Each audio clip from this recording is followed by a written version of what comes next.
44쪽. 자, 숙제 다 불러줄게. 1번에 5번, 2번에 1번, 3번에 3번, 4번에 4번, 5번에 5번, 6번에 5번, 7번에 5번, 8번에 2번, 9번에 3번, 10번에 4번, 11번에 2번, 12번에 5번. 그 다음에 실력 강화 1번에 1번, 2번에 5번, 3번에 4번, 4번에 2번, 그 다음에 5번에 3번.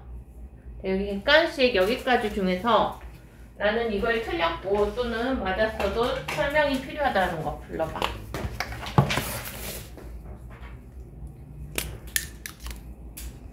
숙제 해설 필요한 거 번호 불러봐.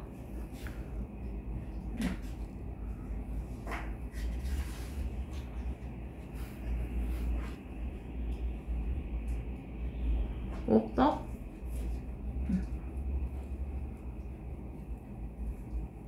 지율이 없어? 다 맞았어?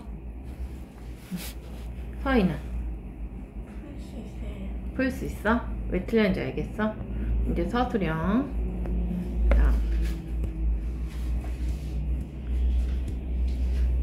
자, 그림은 생태계 가와 나의 먹이 사슬을 나타낸 것이다. 가, 나 중 어느 쪽이 더 안정된 생태계인가? 어디야? 가죠. 먹이 사슬이 더 복잡한 가 생태계가 더 안정되었다. 그 이유는 뭐야? 가에서는 먹이가 되는 한 생물종이 사라져도, 자, 뭐 여기 같은 경우에서는 토끼 같은 게 사라진다 해도, 그래서 토끼가 사라져 버리면 나 같은 경우는 뱀도 타격을 입고 뭐 독수리도 타격을 입는데, 여기선 토끼가 사라져도 뭔가 다른 거 풀을 먹어주는 뭐 쥐가 있고 뭐 이래서 다 먹고 살 수가 있단 말이야. 그런데 여기 나 같은 경우는 토끼 한 마리 사라져 버리면 생태계가 굉장히 무너진다 그랬죠. 뱀 한 마리 사라져도 마찬가지고. 이런 식으로 가에서는 먹이가 되는 한 생물종이 사라져도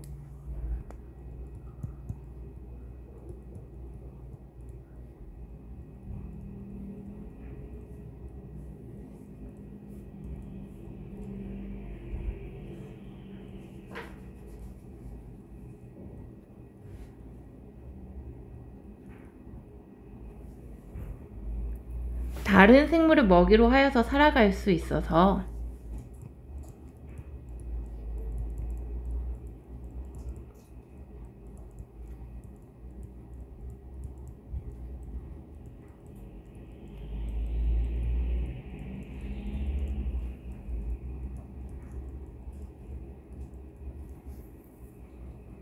생태계 평형이 잘 유지되므로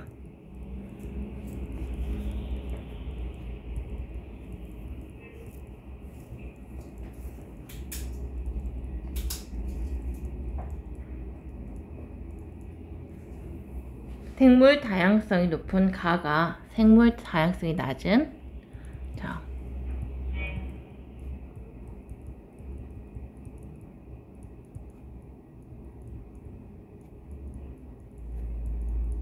생물 다양성이 낮은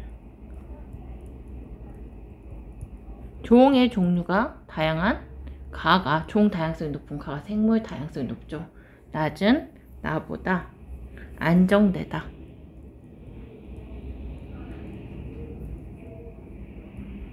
안정된 생태계이다.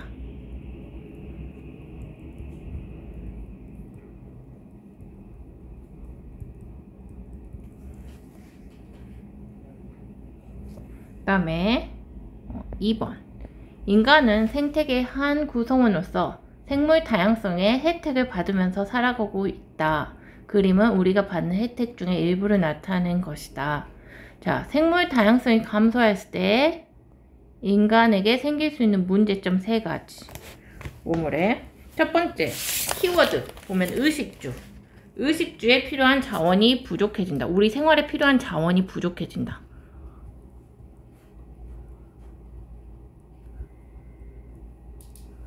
우리 식물이나 동물을 다 먹고 입고 또 목재 같은 걸로 집을 짓는데 이런 것들이 의식주에 필요한 자원이 부족해진다.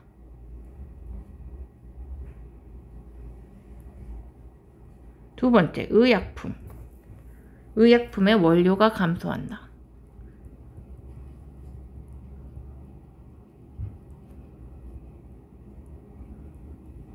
자, 우리는 자연에서 휴식을 취하는데 휴식 공간이 부족해진다.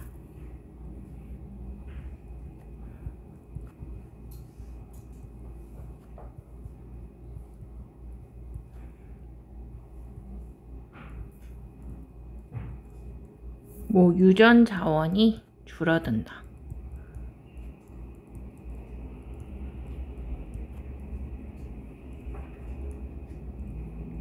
이런 내용 등을 써주면 됩니다. 그 다음에 자, 3번 그림은 생물 다양성의 위협 요소와 이 요소에 의해 영향을 받은 종의 비율을 나타낸 것이다. 자, 첫 번째 A가 있고 두 번째가 외래종 유입, 세 번째가 환경 오염, 네 번째가 남획, 다섯 번째가 질병이다. 생물 다양성을 감소시키는 가장 큰 요소 A는 뭐라고 했죠? 서식지 파괴. 사례는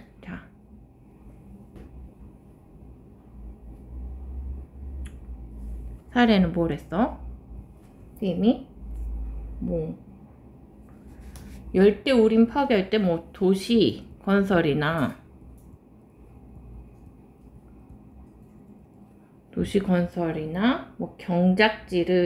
경작지 확보를 위해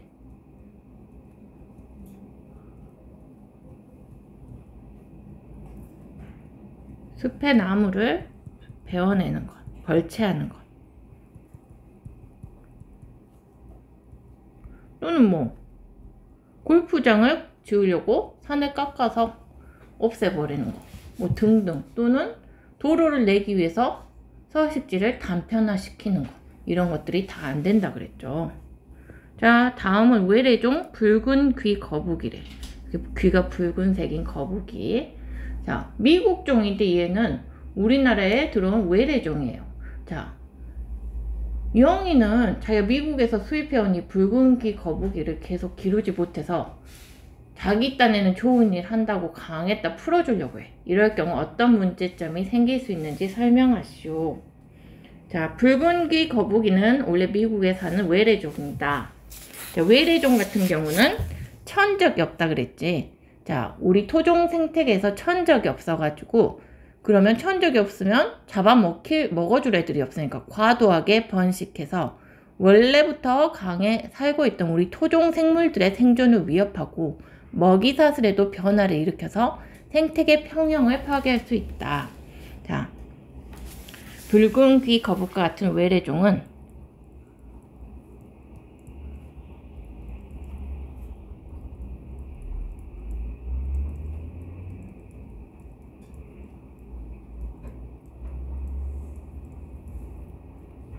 천적이 없으므로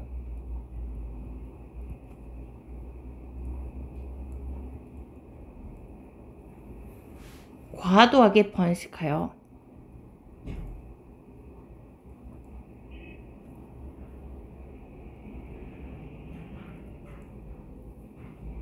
원래부터 강에 살고 있던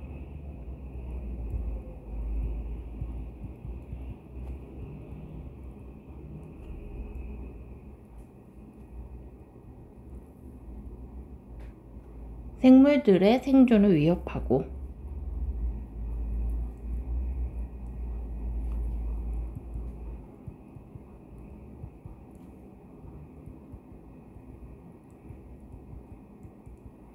그래서 먹이사슬의 변화를 일으켜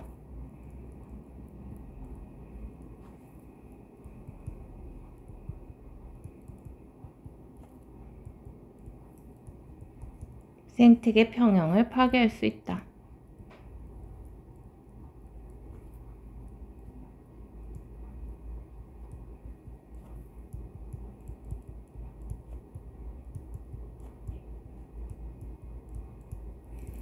이런 내용으로 써주면 됩니다. 얘들아, 선생님이 오늘자 신문에서 지금 너희가 수업하고 있는 거하고 완전히 긴밀한 관계가 있는 신문 기사를 읽어가지고 스크랩해왔어. 그래, 한번 같이 읽어보자. 그러니까 이게 뭐냐? 저기 철새 물고 간다. 생태 파괴자 섬냥이. 섬에 사는 고양이래. 천적이 없다. 자, 생태계를 파괴하는 파괴자 섬 고양이는 천적이 없다.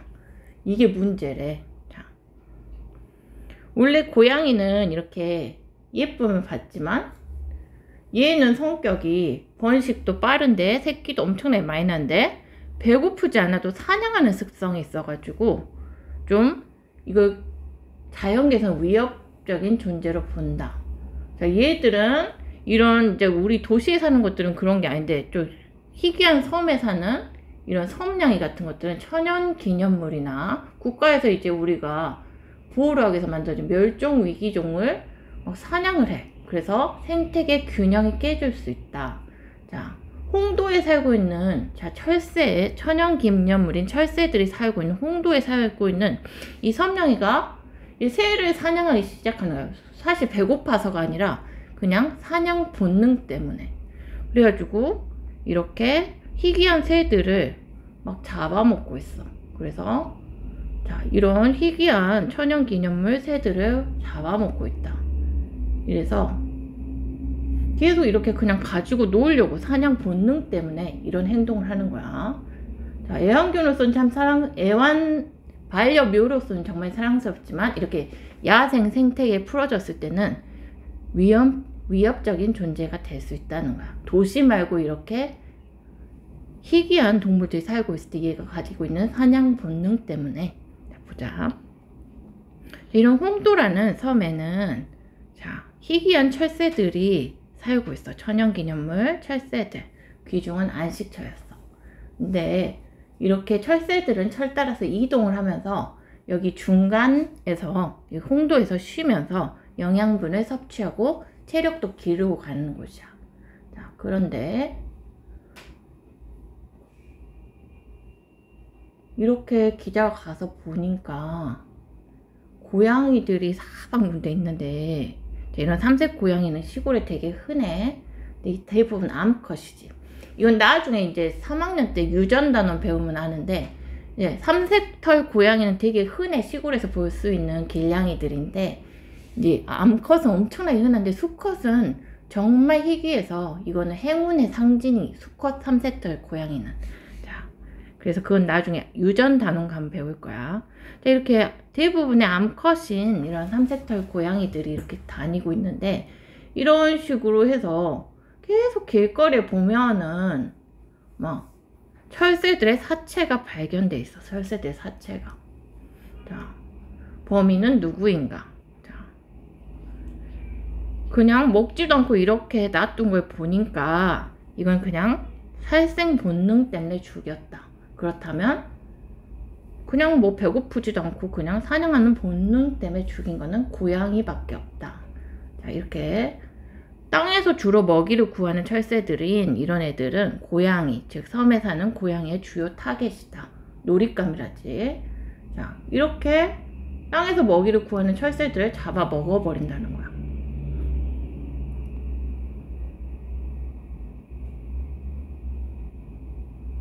고양이는 이렇게 철새를 죽인다.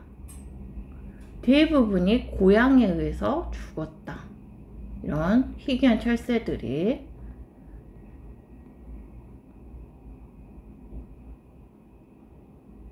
자, 고양이들은 그냥 사냥을 자랑하기도 한다.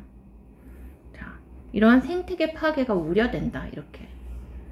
고양이가 살려 이런 것을 뭐 자기 본능이니까 나무랄 수는 없는데, 자, 문제는 고양이의 빠른 확산과 번식, 그리고 다른 종의 생존을 위협하는 수준에 이르렀다. 자, 고양이가 사실 위에 고양이를 잡아먹어주는 어떤 포식자가 있으면 괜찮은데 얘가 최상위 포식자로 군림하다 보니까 이런 철새들의 전 세계 생태계의 균열을 일으키고 있다. 홍도만이 아니다. 자, 이런 식으로 또 유리새를 사냥하다. 자, 또 우리나라 홍도뿐만 아니라 뉴질랜드 스티브스 섬 여기서도 고양이가 멸종 위기종이던 이런 것들을 1년 만에 멸종시켜 버렸다. 자, 그 다음에 멕시코의 소코로 섬에서도 자, 소코로 비둘기가 멸종했는데 주범이 바로 고양이였다. 자, 여기에서도 섬에서 다 섬 고양이들이 되게 이런 새들의 멸종의 주범이라는 거야. 자, 이런 것들도 고양이가 있었다. 자, 고양이가 이토록 위협적인 존재가 된 것은 강한 적응력과 번식력 때문이다. 자, 원래도 적응력이 강한데 사람들이 귀엽다고 먹이까지 주면서 야생에도 먹을거리가 적어도 살아갈 수 있다. 관광객들이 막 먹이를 줘버리는 거지. 자, 임신 기간도 짧아가지고 1년에 최대 6번까지 여러 마리 새끼를 놔버려. 5마리 한 번에 보통 5마리 안팎의 새끼. 그러니까 개체수가 엄청나게 늘어난다. 이렇게 최고 상위의 포식자인 얘들의 속도가 빠르니 계속 철새들이 잡아먹히고 멸종할 수밖에 없다. 자, 그래서 고양이를 100대 치명적인 침입 외래종으로 보고 있다. 자, 그래서 우리나라도 외래종으로 분류한다. 고양이가 외래종으로 분류되고 있다는 거야. 어떤 생태계에서는. 자, 그래서 우리나라도 고양이로 인한 야생동물 피해가 늘고 있다.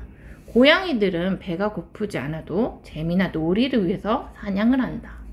자, 철새들은 되게 중간에 쉬려고 가는 상태라 지쳐있기 때문에 쉽게 잡아먹혀진다. 자, 이렇게 된다. 홍도는